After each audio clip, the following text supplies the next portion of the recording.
अहिल्यानगर जिल्ह्यात कोळगाव थडी तालुका कोपरगाव घरफोडी चोरी करणारे आरोपी 5,20,000 रुपये मुद्देमालासह ताब्यात.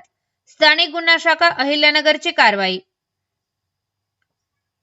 फिर्यादी श्री प्रमोद एकनाथ धामणे हे त्यांच्या बहिणीच्या लग्नाकरता गेले असता दरम्यान फिर्यादीच्या राहत्या घराच्या दरवाजाचे कुलूप तोडून कपाटाच्या लॉकरमधील सोन्याचे दागिने व रोख रक्कम चोरून नेली गेली.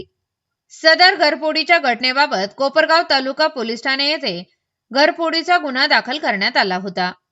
गुन्ह्यातील आरोपीचा शोध घेत असताना तांत्रिक विश्लेषणाच्या आधारे सदर गुन्हा रेकॉर्डवरील गुन्हेगार कपिल राजू पिंपळे राहणार मोतीनगर कोळपेवाडी तालुका कोपरगाव यांच्या साथीदारासह केला असून तो सध्या कोळपेवाडी परिसरात असल्याची माहिती मिळाल्याने पथकाने तत्काळ सदर ठिकाणी जाऊन त्याचा शोध घेतला असता तो त्याच्या साथीदारासह मिळून आल्याने त्याला ताब्यात घेऊन त्यास गुन्ह्याबाबत विश्वासात घेऊन विचारपूस केली असता त्याने सदरचा गुन्हा रोहित विशाल जगबन्सी, योगेश रवींद्र उदावंत, सोनू दशरथ शिंदे, नंदू राजू पिंपळे यांनी मिळून केल्याची कबुली दिली.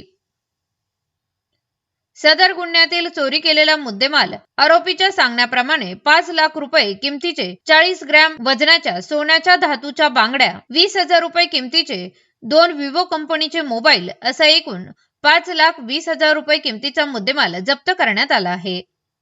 आरोपींविरुद्ध अहिल्यानगर व जळगाव जिल्ह्यामध्ये जबरी चोरी, घरफोडी, चोरीचे 3 गुन्हे दाखल आहेत. ताब्यातील आरोपींना कोपरगाव तालुका पोलीस स्टेशन प्रमाणे दाखल गुन्ह्याच्या तपासकामी हजर करण्यात आले असून पुढील तपास कोपरगाव पोलीस स्टेशन करत आहेत. सदरची कारवाई पोलीस अधीक्षक सोमनाथ घारगे, स्थानिक गुन्हा शाखा पोलीस निरीक्षक श्री किरण कुमार कवाडी अहिल्यानगर यांच्या सूचना व मार्गदर्शनाखाली स्थानिक गुन्हा शाखेचे पोलीस अंमलदार यांनी केले आहे.